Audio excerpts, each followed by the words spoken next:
Boa noite com Jesus. Nós vamos ficar de pé. Vamos ler a Bíblia. Primeira Epístola de São João, capítulo 1. Nós vamos ver do versículo 5 até o verso 10. Continuarmos até o segundo versículo do capítulo 2.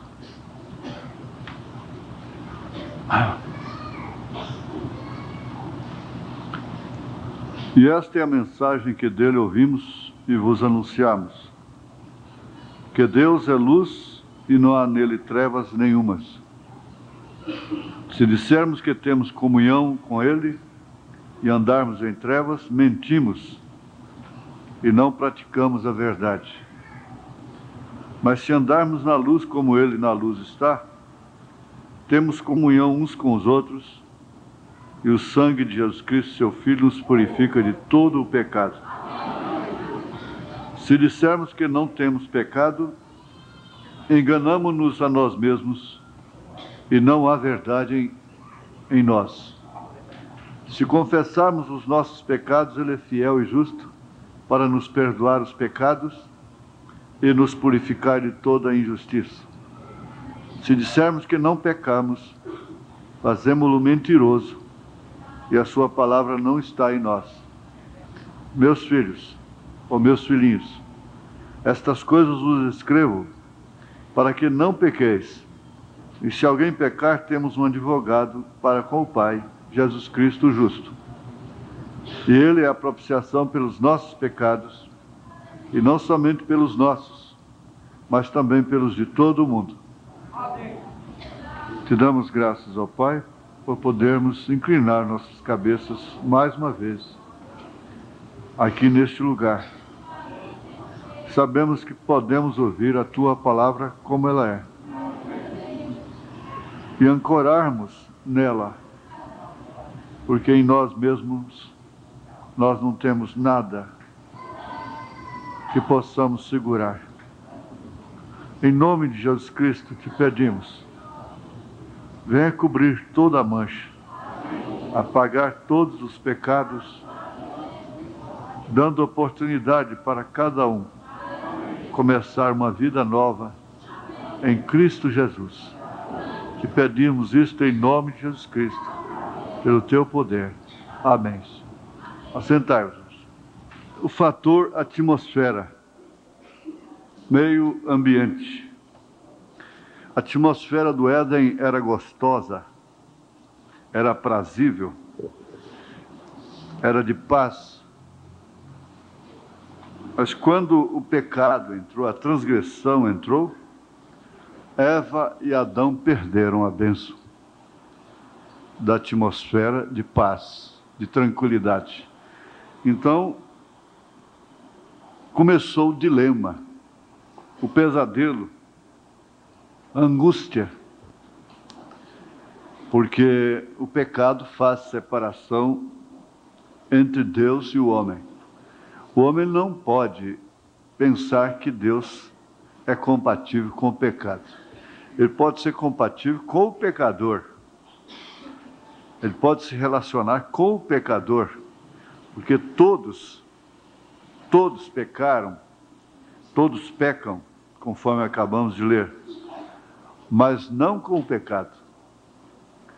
É muito simples nós entendermos isso.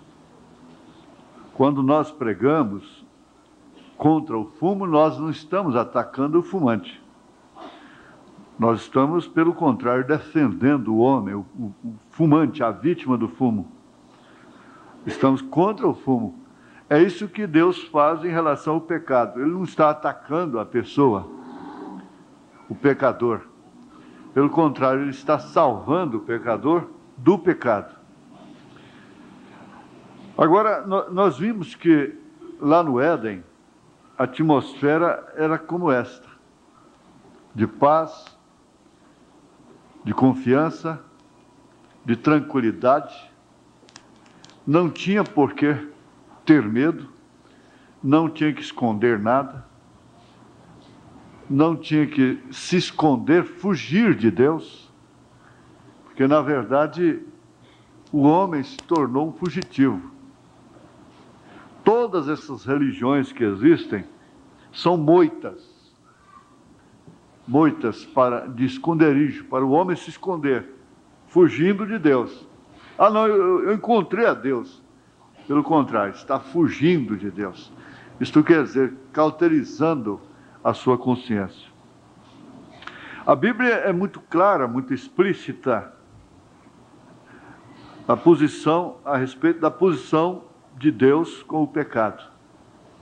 Então, concluímos que Deus não é compatível com o pecado. Pecado significa errar o alvo em relação a Deus, em relação à verdade. Portanto, o pecado é uma mentira, é um engano, é uma farsa, porque erra o alvo. Não é certo, não é correto. É tudo que é inverdade.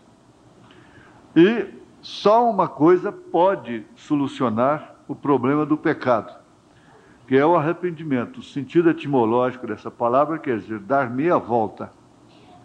Meia volta. Então, quem já machou sabe disso. Meia volta te coloca em posição oposta àquela que você machava. Se você estava marchando para o sul e ouviu a ordem de meia volta, você deu as costas para o sul e passa a marchar para a direção oposta, que é o norte. Você deu as costas para aquela direção para onde você estava indo. Então, o arrependimento faz isto, é dar meia volta. E você então começa a andar em sentido contrário àquilo que você estava fazendo. Isto quer dizer, começa a fazer ao contrário. O profeta disse, se você tem um mau pensamento, então você faça ao contrário dele. Se ele é mau, basta você fazer o contrário daquilo. Porque o contrário daquilo é o bem. O contrário do bem é o mal, o contrário do mal é bem. Ele disse, então, se lhe vem um mau pensamento, você faça o contrário. Se mandou matar, você ame. Procure dar vida. Se mandou roubar, guarneça. Faça o contrário. E assim por diante. Agora, o pecado causa peso no coração. Nós estudamos aqui, sexta-feira passada, eu vim com vontade de dar uma palestra e Deus abençoou o meu coração e eu creio todos os corações daqueles que vieram. E observamos bem aqui no primeiro livro de Reis, capítulo 11, versículo 4. Porque sucedeu que no tempo da velhice de Salomão, suas mulheres lhe perverteram seu coração para seguir outros deuses. E o seu coração não era perfeito para com o Senhor, seu Deus, como o coração de Davi, seu pai. Então você deve observar, nós observamos o seguinte, que essas mulheres não eram prostitutas, não eram meretrizes, não eram mulheres com as quais Salomão estava cometendo adultério, prostituição. Eram mulheres dele. Ele tinha 1000 mulheres. Nenhuma delas podia ter outro homem a não ser ele. Ela morreria. Bem como Davi teve 500 mulheres. Nenhuma podia ter marido, outro homem vivo. Por isso que Urias teve que morrer. O marido de Abigail morreu. Agora, elas não eram prostitutas, mas perverteram o coração de Salomão. E justamente criando a atmosfera, o que acabamos de ouvir. Então são mulheres, às vezes honestas, e até crentes, que pervertem o coração do marido. Levam a arcarem, a aceitarem a se dobrarem diante de coisas que são piores do que aqueles deuses. Esses deuses aqui representam tanta coisa no dia de hoje. E ele insiste, às vezes, o seu coração dói, e tem aquele mau tempo, aquela atmosfera pesada, mas eu quero, e dá ataque histérico, e aquela coisa toda, e por fim, ele não quer desfacelar o lar, para sustentar a família, a honra, o nome, não quer deixar os filhos, não quer ver seus filhos sem mãe, o lar desfacelado, então vai se dobrando, e por fim, o seu coração está pervertido. Pervertido pela própria esposa. Pervertido pelos próprios filhos que obrigam a ter um lar bagunçado, sem o sinal de Deus ali dentro, sem o respeito de Deus. Cumprindo aquilo que Jesus disse, que os maiores inimigos do homem seriam seus próprios familiares.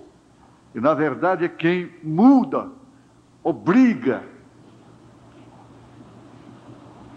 E por muitas vezes, esses homens apanham espíritos maus, e depois elas se tornam as pobres vítimas, as coitadinhas.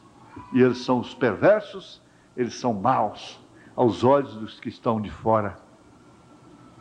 Mas culpadas foram elas. Elas foi quem perverteram a atmosfera do lar, perverteram o seu próprio casamento, cumprindo assim o que o próprio Salomão disse, que a tola destrói a casa com suas próprias mãos, a sábia, porém, a constrói. Então o pecado não está lá no cabaré, o pecado não está lá no campo de futebol, o pecado não está lá nos clubes, o pecado está dentro de casa. Está dentro de casa, nos corações de pessoas honestas. Quantos homens pervertem o coração de suas mulheres? O profeta disse numa mensagem, que disse, vai acontecer uma coisa, daí uns dias ele estará totalmente pervertido, se ele se casa com uma mulher de coração pervertido. Então, a conclusão que nós temos chegado é que, de fato, nós vivemos numa dimensão sujeita ao pecado, em todos os aspectos. E ele é astuto. Satanás é astuto. Ele quer dizer que pecado é só aquele que fere a ordem social.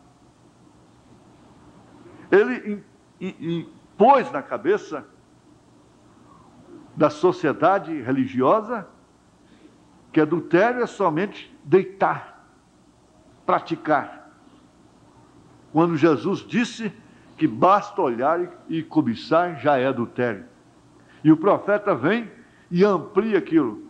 E ela que provocou, cometeu adultério também, pelo qual ela vai responder no dia de juízo. Então, se dissermos que não temos pecado, somos mentirosos. E às vezes nós queremos até dizer, olha, desculpe pelo papelzinho que eu joguei fora. Igual aquele menino, pode jogar o papelzinho fora? E pedimos perdão por coisas simples. E com isso nós fazemos até média. Mas não é assim. Ninguém mais deve ter a consciência do pecado, senão a noiva do Senhor Jesus Cristo. Por quê? Ela tem a revelação completa. Ela conhece a trilha da serpente. Ela tem a revelação da semente da serpente. Agora, como nós vamos encontrar o profeta exercendo o sacerdócio e tudo, ele disse, eu tenho uma moça que está tocando o piano com a música, com a blusazinha transparente, uma saia curta, o cabelo cortado, e logo ali fora uma irmã ou um irmão me abordou irmã, e dizendo: como o senhor pode tolerar uma coisa daquela? Eu disse: ali estava uma natureza que é uma serra circular. Veja só, ela estava condenando uma coisa que o profeta estava suportando. Veja só, se você for julgar o profeta, você cai.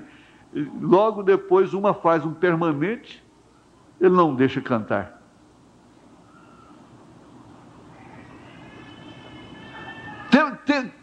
Tem que se olhar as coisas através dos olhos de Deus.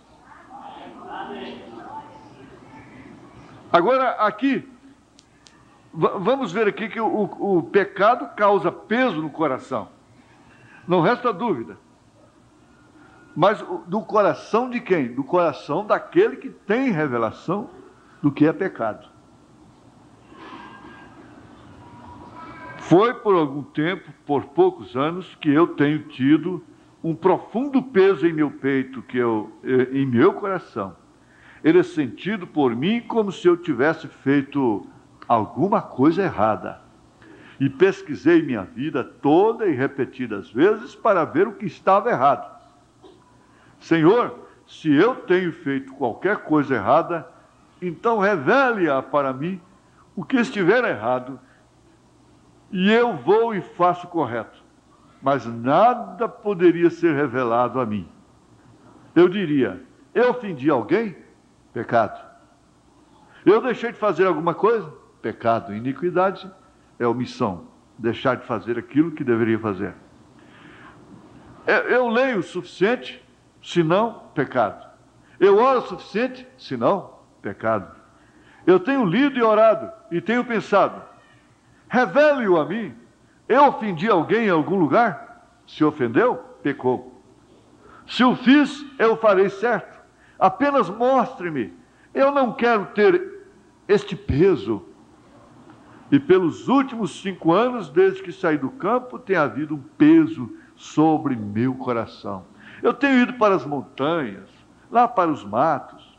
Eu tenho ido ao litoral. Eu tenho ido a todo lado e orado, e orado, e orado. E isso simplesmente não cessa. E eu tenho pensado em tudo. Se eu fiz alguma coisa, mas isto não me deixa. É como se eu estivesse numa escravidão, dia e noite, inseguro, peso.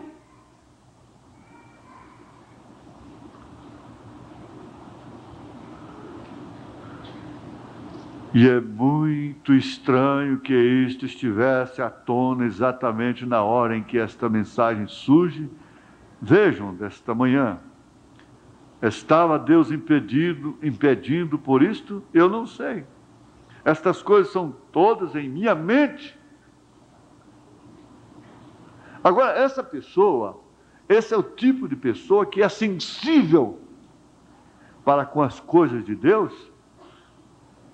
É o tipo de pessoa que, se ela ofendeu alguém, se ela tocou no nome de alguém, ela perde a paz depois.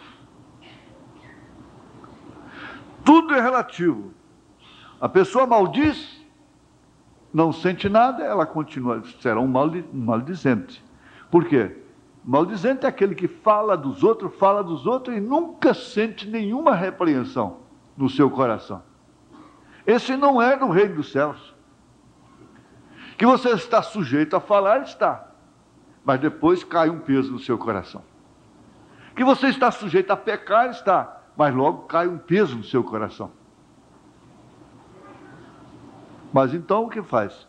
Em escala, chegando até lá na mulher do mundo, ela sai de shortinho na rua, ou que seja na praia, na vista de homens,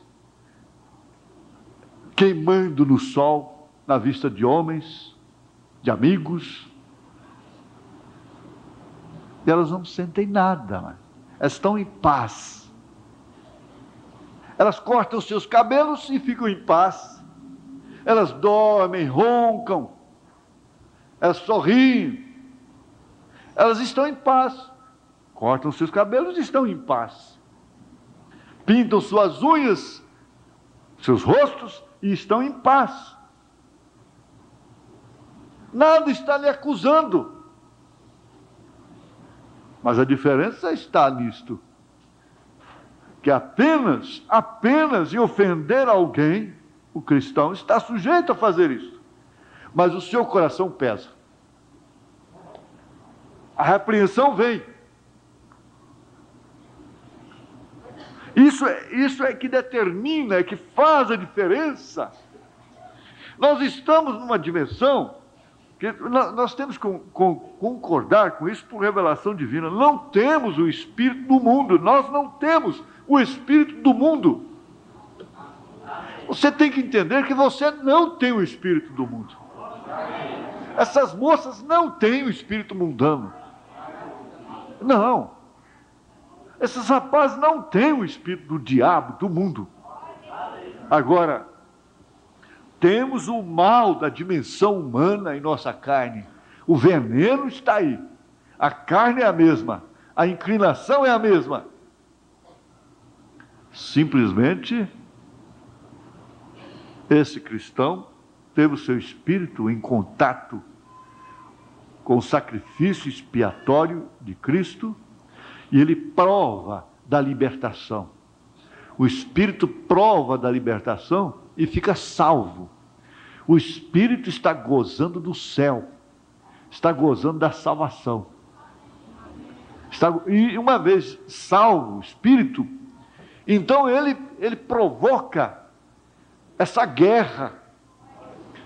Nosso espírito veio dos céus. E ele chora. Ele clama para voltar para lá. Ele sabe que aqui não pode ter descanso para ele. Ele sofre dia e noite. Ele combate dia e noite. Ele enfrenta dia e noite. Até nos sonhos.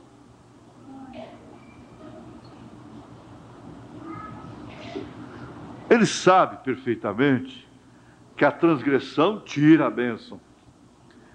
A transgressão tirou a paz, tirou a bênção de Adão e Eva. Aqui, na crueldade do pecado, parágrafo 103.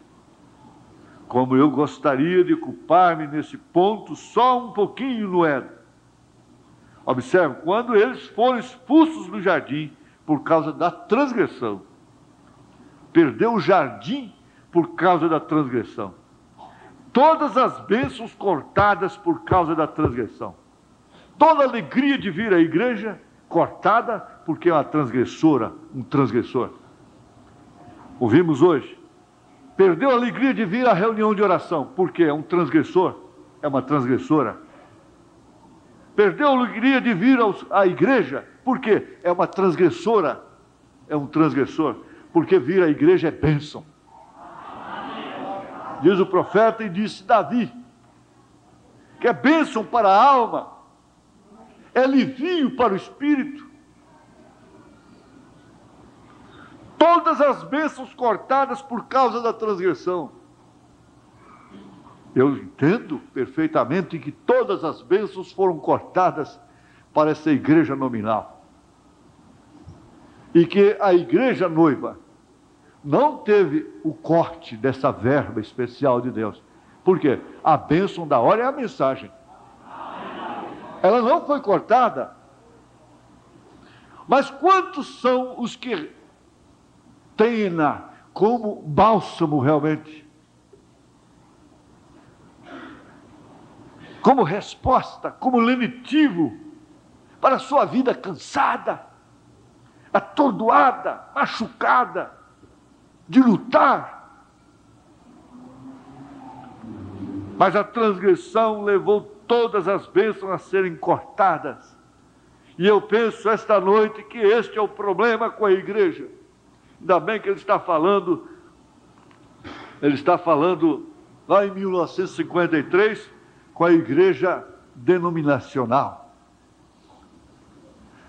Essa igreja, como os demais grupos de todo o Brasil e da terra que creram na mensagem, receberam a grande bênção da hora.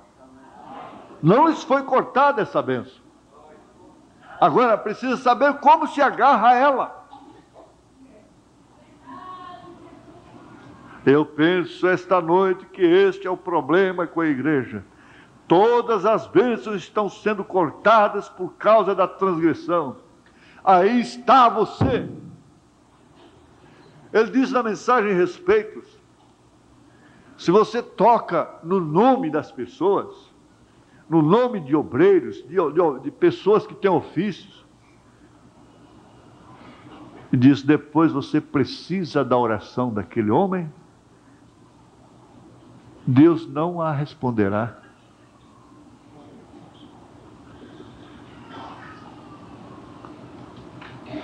Fica cortada aquela bênção de ter a alegria da salvação.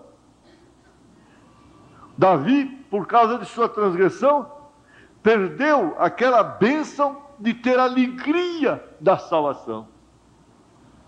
Uma irmã fez essa pergunta para o irmão Branham. Eu disse, não, irmã, você não perdeu a salvação. Você perdeu a alegria da salvação. Você não perdeu a salvação. E quando se perde a alegria da salvação, é quando Satanás começa a atordoar a mente e tentar lhe convencer que você está perdido, perdida, e tirar você da comunhão, tirar você do companheirismo, afastar você da igreja.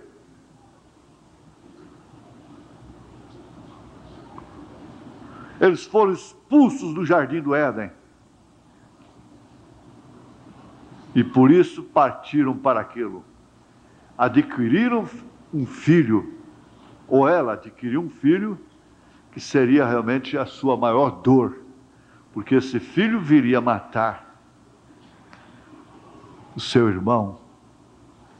Ela amava tanto a Abel quanto a Caim.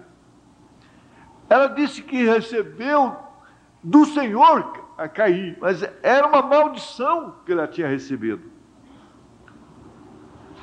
Aquilo não era uma bênção, aquele filho não era uma bênção, aquele filho era uma maldição. Quantos filhos na Bíblia são uma maldição? Foram uma maldição. E quantos filhos têm sido gerados nesta vida, nesse século, nesta hora, que são verdadeiras maldições. Mas por culpa de quem? Veja lá no Éden de quem foi a culpa, e nós teremos a resposta. Ele disse, olha lá, como foi lá no princípio, e você terá a resposta para o que está acontecendo agora. Por quê? Casam-se sem a mínima orientação divina, sem o mínimo respeito para com as coisas divinas, e procuram a viver, desde antes do casamento, já uma atmosfera própria para adquirirem filhos de sementes erradas. É necessário que tenham uma boa atmosfera.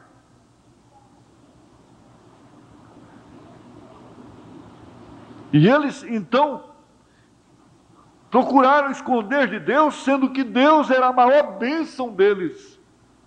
Eles tinham que esconder daquela bênção. Eles tinham que fugir daquela bênção. Eles passaram a sentir mal, vergonha daquela bênção. Você tem vergonha de empunhar a Bíblia a certa hora? Entrar com a Bíblia em certo lugar? Aparecer com a Bíblia? Seria fanatismo? É impróprio carregar a Bíblia? Entrar com a Bíblia na mão, no banco? Para quê? sentar na mesa de um gerente com a Bíblia entre você e ele? Por quê e para quê? Isso é vergonhoso. Só não aquela bolsinha com batom, retoques e coisas lá dentro. Essa não. E aí então nós precisamos da bênção. Queremos a bênção. É isso que está acontecendo. Queremos a bênção.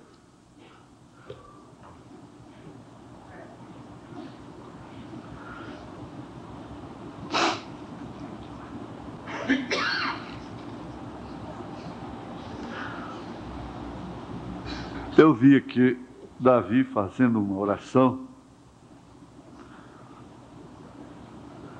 no Salmo 139, verso 22. Eu disse: aborreço-os com ódio completo, meus inimigos, essas coisas, os inimigos que são nossos sentidos hoje.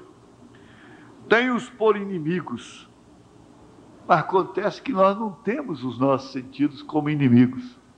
Nós os temos como amigos. E nós ofendemos, nós cobramos, nós fazemos tudo que os sentidos pedem. Nós não resistimos os sentidos, especialmente na alimentação. E a maior parte do povo está morrendo pela boca. Por quê? São amigos dos sentidos. Sendo amigos dos sentidos, se tornam amigos dos deleites, aquilo que se deleita, que saboreia. Então ele disse: sonda-me, ó Deus, e conhece o meu coração, prova-me e conhece os meus pensamentos, e vê se há em mim algum caminho mau, e guia-me pelo caminho eterno. Essa oração parece que moveu os céus. Essa oração parece que ela estrangulou o coração de Deus. Derreteu o coração de Deus. Porque Davi foi considerado um homem segundo o coração de Deus. E você conhece por onde ele passou. Você conhece o que ele fez. Ele transgrediu também. Ele transgrediu com Betseba. Ele transgrediu a contar o povo, em contar o povo. Ele transgrediu em trazer a arca, que significava a presença do Senhor para Israel. Tudo isso lhe custou dores incomparáveis, dores insuportáveis. Eu não posso me enganar que a minha transgressão fique sem dor, sem pena. Você não pode se enganar que sua transgressão ficará sem dor, sem pena aqui. Porque caso contrário, você irá recebê-la lá. E ninguém quer isto.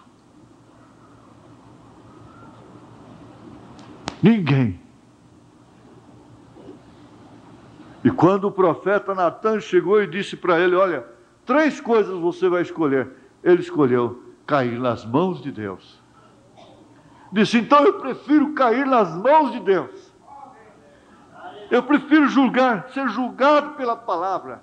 Eu prefiro ser julgado pela mensagem. Eu prefiro ser julgado vamos dizer, pela igreja, que teme a mensagem, que teme a Deus, do que cair nas mãos do diabo lá fora. Ele preferiu cair nas mãos de Deus do que cair nas mãos dos inimigos pagãos. Ele preferiu sofrer com o povo de Deus. Ele preferiu a pena da graça. Agora nós vamos voltar aqui só um pouquinho e vamos encerrar.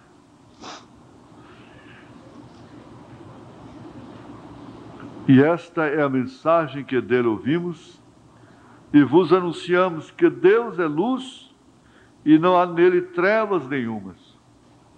Se dissermos que temos comunhão com ele e andarmos em trevas, mentimos e não praticamos a verdade. Mas se andarmos na luz como ele na luz está, temos comunhão uns com os outros, e o sangue de Jesus Cristo, seu Filho, nos purifica de todo pecado. Este momento agora, o pão e o vinho, oferece um momento de comunhão uns com os outros, tomando o mesmo cálice, comendo do mesmo pão. E, ao mesmo tempo, você está testificando de que anda na luz. Você está testificando que não anda nas trevas. Para começar, você está na mensagem. Quando você observa o batismo, você está na luz apostólica.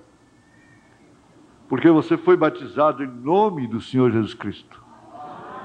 Quando você olha a unidade de Deus, você está na luz. Porque você não enxerga, não vê três pessoas distintas. Você vê um Deus trino, mas em ofícios. Vê o Pai no Filho. Você vê um Deus que é Pai sobre nós, que é Filho conosco, que é Espírito Santo em nós. Isso é luz. Isso significa andar na luz. Eu perguntaria ao visitante, como que você diz que anda na luz, repartindo Deus em três partes? Deus Pai, Deus Filho, Deus Espírito Santo. É um Deus só. Jesus Cristo é o Filho de Deus, sim. É assim. Mas Ele é Emanuel, Ele é Deus conosco. Ele é o primeiro, Ele é o último. Ele é Filho maravilhoso. Ele é Pai da eternidade. E Ele disse, manifestei o teu nome aos homens. Por isso os apóstolos batizaram em nome do Senhor Jesus Cristo. Isto quer dizer andar na luz. Mas caso contrário, está andando nas trevas de Roma. Foi Roma quem criou a Trindade, Santíssima Trindade. Não foi a Igreja Apostólica. Não foram os apóstolos. Essa doutrina foi criada 325 anos depois de Jesus Cristo. Lá em Roma, lá em Niceia, no concílio de Niceia, 325 anos depois de Cristo. Até então não existia isso, esse termo, Trindade. Porque eles estavam andando em trevas. Eles não estavam andando na luz. E por isso não podiam obter também a libertação dos seus pecados pelo sangue, mas sim através das indulgências que compravam do Vaticano, lá do Papa. Eles não podiam ter a luz que o ladrão crucificado ao lado de Jesus Cristo teve, quando disse, lembra-te de mim, quando entrares no teu reino. E Jesus respondendo para ele, hoje mesmo estarás comigo no meu paraíso. Eles estavam em trevas, e estão até hoje. E as denominações não querem sair dessas trevas. Da doutrina da mãe, da grande prostituta de Apocalipse, capítulo 10. Capítulo 17. Querem continuar andando nas trevas. Essa luz vem vindo aos poucos. Você diz, por que Lutero não pregou isso então? Porque era um broto. Era o começo. Essa luz foi sepultada, foi enterrada, foi abafada. Mas logo ela começou a brilhar com Lutero. Ele não podia ter tudo. Logo ela veio com John Wesley. Ele também não podia ter tudo. Logo vieram os dons espirituais. Os pentecostais não podiam ter tudo. Mas agora não. Não fique nessa doutrina. Sai dela, povo meu. Porque ela é treva.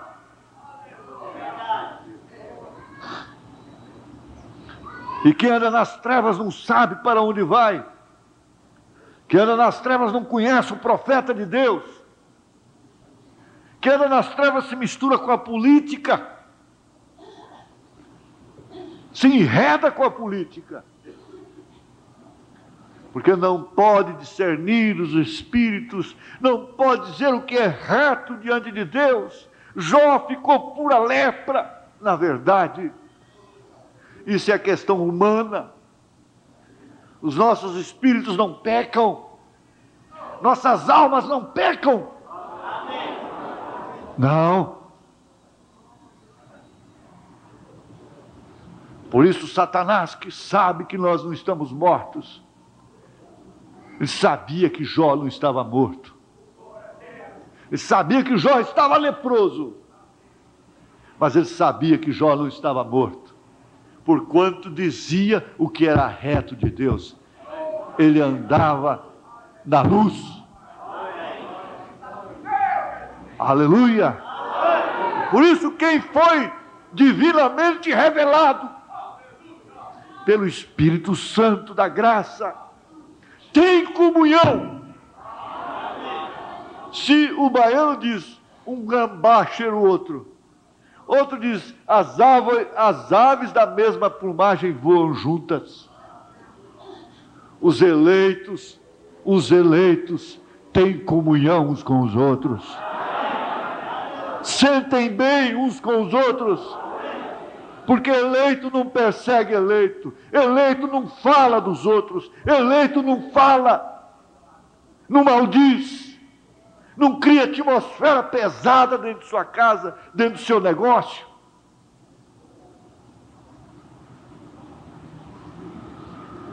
Porque ele está andando na luz. Eleito é membro de um corpo em harmonia. Não está na transgressão do século. Nós não estamos na unidade do futebol. Não estamos na unidade da Fórmula 1. Nós não estamos na unidade de voleibol, de basquetebol. Não estamos em unidade nenhuma destas. De nenhum clube. E de nenhuma denominação. Nós estamos na unidade de se ver o Pai no Filho. É membro. E membro é corpo, é organismo. E um depende do outro. E um sente bem com o outro. É bom estar com os irmãos. É bom comer juntos. É bom sair juntos. É bom orar juntos. É bom ler essa Bíblia juntos. É bom chorar juntos.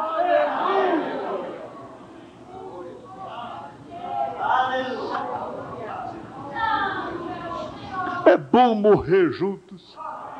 É bom adoecer juntos. É bom passar vergonha juntos. Quando eles estavam lá diante do maior escândalo que já houve, o da cruz, aquele rebanhinho estava junto, mesmo com medo. Mesmo se estivesse com medo, mas estava junto. Tinha comunhão uns com os outros.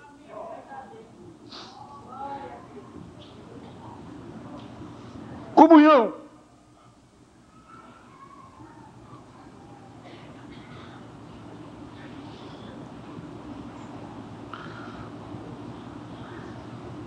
O sangue de Jesus Cristo, seu Filho, nos purifica de todo pecado. O sangue de Jesus Cristo tira o pecado do mundo, mas é o pecado original. Por isso a criança que morre vai aos céus. Ela não tem que ser batizada, crismada. Isso é paganismo. Não existe isso na Bíblia. Porque o pecado original é tirado pelo sangue de Jesus Cristo lá no Calvário. Mas quando se diz purificado, esse é o pecado consciente. Esse é o pecado que é retirado pela revelação no sangue de Jesus Cristo. Pela revelação do sangue de Jesus Cristo.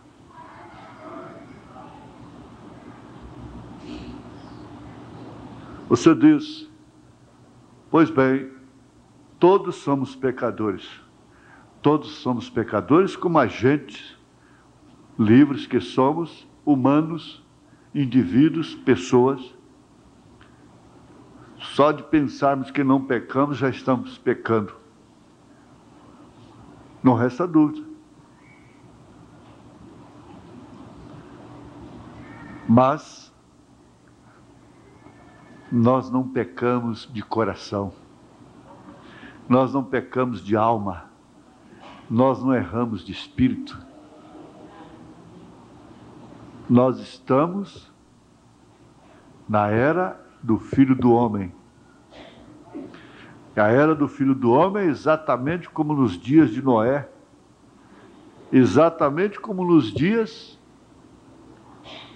de Ló. Esses são os dias do Filho do Homem. E eu afirmo que a vinda de Jesus já aconteceu.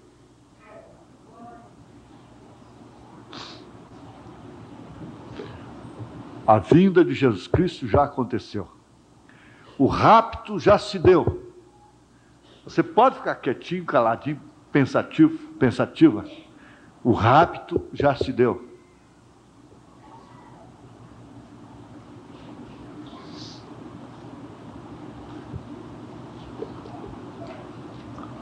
Não adianta tentar levantar determinados casamentos mais. Eles nunca mais serão levantados. Porque dois estavam na cama e um foi tirado e o outro foi deixado lá. Fez a sua escolha.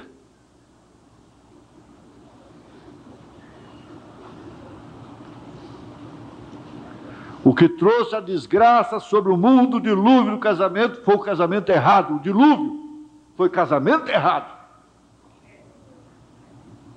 E o que tem trazido esses filhos rebeldes, aleivosos, degenerados, sem afeto para com os pais,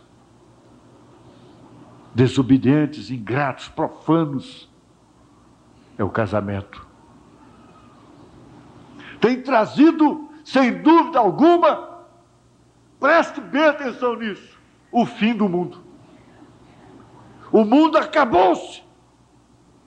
Os princípios se acabaram. Diz, pastor, mas como nós estamos aqui ainda, o rapto já se deu? O rapto já se deu do Espírito. Por isso que eu disse, irmão, você não pode estar no espírito da mensagem e estar no espírito da Copa, torcendo para o Brasil ser campeão. Veja o resultado depois. Veja a chegada deles aí. E vai lá para o meio deles então, comemorar. Não pode. O seu espírito foi arrebatado.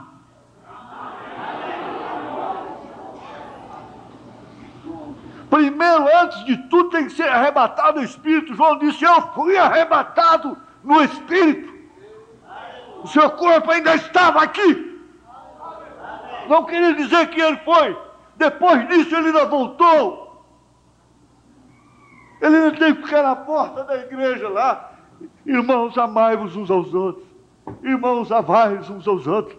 Tende comunhão uns com os outros. O seu espírito foi arrebatado. O Filho do Homem se manifestou exatamente nos dias de Noé. como nos dias de Noé, como nos dias de Ló. E Jesus disse: olha para a mulher de Ló. Mulher de Ló não foi prostituta, não foi meretriz. Mas veja onde estava seu coração.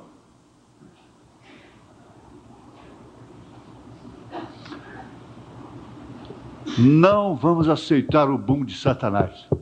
Fanfarrão. Moleque safado. Não vamos aceitá-lo mais. Você não tem que aceitar a acusação de espíritos religiosos. Nós não temos que viver para satisfazer a ordem social. Eu estou fora do mundo. Meu espírito não combina com o espírito do mundo. E você analisar o seu espírito também não combina com o espírito do mundo. Não tem como combinar. Você tem comunhão aqui com os santos. Você tem comunhão com a palavra de Deus. Você tem comunhão com os fraquinhos de Jesus. Eu prefiro estar com os fraquinhos de Jesus do que com os fortes do mundo. Com os errados de Deus. É assim o grande Deus.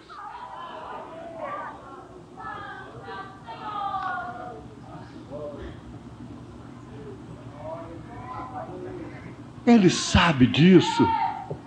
Ele sabe que eu sou de Deus. Ele sabe que você é de Deus. Ele sabe muito bem. Então fica jogando barro, jogando sombras. Nós não temos satisfação a dar para o mundo. Não temos satisfação a dar para Satanás.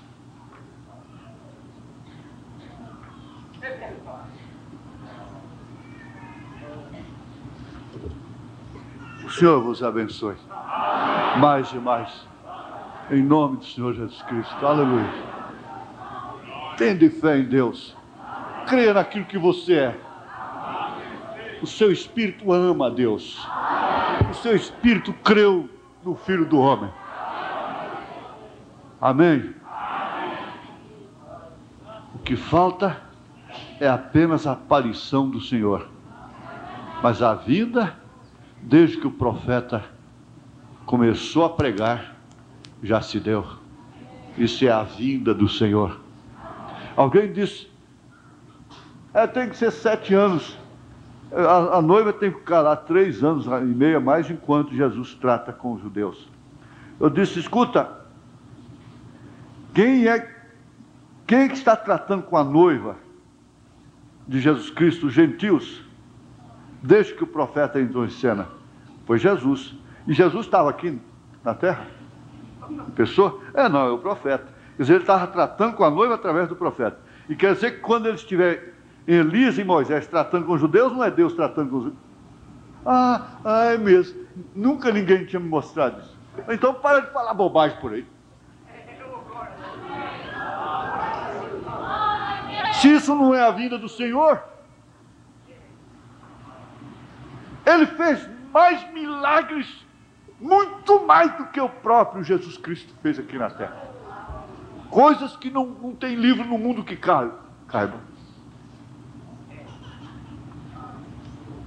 E o mínimo que nós podemos fazer é crer.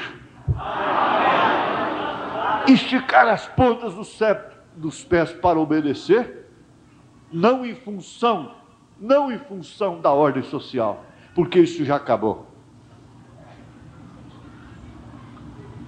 O Senhor vos abençoe.